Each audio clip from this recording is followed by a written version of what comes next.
बिस्मिल्लाहिर्रहमानिर्रहीम।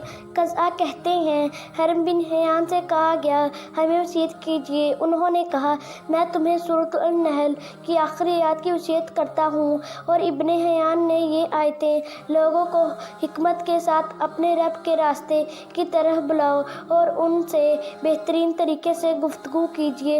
यकीनन आपका रब अपनी राह से बहकने वालों को भी बखूबी जानता है और वो राह याफ्ता लोगों से भी पूरा वाकिफ है।